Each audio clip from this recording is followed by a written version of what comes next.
Hello everybody.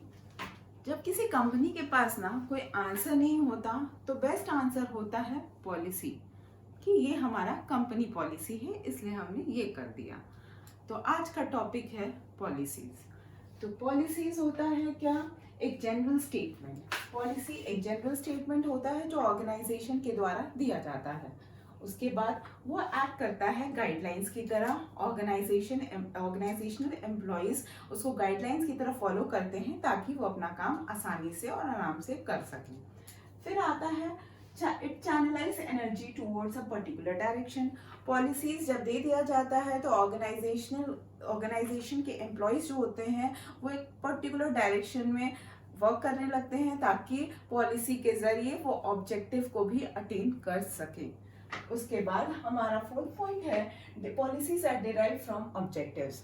तो पहले organisation में ऑब्जेक्टिव बनाया जाता है। ऑब्जेक्टिव टॉप लेवल बनाते हैं, पॉलिसीज भी टॉप लेवल बनाते हैं, स्ट्रैटेजीज टॉप लेवल बनाते हैं, मेथड्स, रूल्स, ये सारे टॉप लेवल बनाते हैं। तो पहले ऑब्जेक्टिव सेट किया जाता है और ऑब्जेक्टिव के आधार पे फिर पॉलिसीज बनाया जाता है। फिर जब लेकिन ऑब्जेक्टिव्स के पहले ऑब्जेक्टिव बनाने के बाद स्ट्रैटेजी बनाया जाता है ताकि ताकि उस हिसाब से कंपनी का स्ट्रैटेजी डिसाइड हो जाता है और उस हिसाब से ही कंपनी पॉलिसी बनाता है। उसके बाद हमारा होता है helps to deal with a particular situation. तो ये किसी पर्टिकुलर सिचुएशन को डील करने के लिए मदद करता है। मैं आपको एक एग्जांपल देती हूँ कि कई बार ये ऐसा हो जाता है कि हमारे मोबाइल में बैलेंस कम हो जाता है, कट जाता है, तो हमें समझ नहीं आता है कि ऐसा क्यों हो गया है और हमारे पास कोई उपाय नहीं होता। तो हम कंपनी के कॉल सेंटर में फ़ोन करते हैं। कंपनी के कॉल सेंटर वाले हमें कहते हैं कि ये हमारा ऑर्गेनाइजेशनल पॉलिसी है और ये ऐसे हो गया वैसे हो गया, जिसके आंसर से हम कभी कन्विंस नहीं होते हैं। तो ये जो पॉलिसी होता है ये एम्प्लॉयज़ को पर्टिकुलर सिचुएशन से डील करने में हेल्प करता है।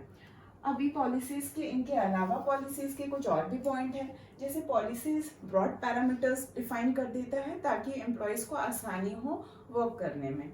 उसके अलावा सम सिचुएशंस को वो पहले ही प्री डिसाइड कर लेते हैं ताकि एम्प्लॉयज़ को समझ में आ जाए कि इस पर्टिकुलर सिचुएशन में उनको उस चीज़ से को डील कैसे करना है, उनको उस सिचुएशन से बाहर कैसे आना है।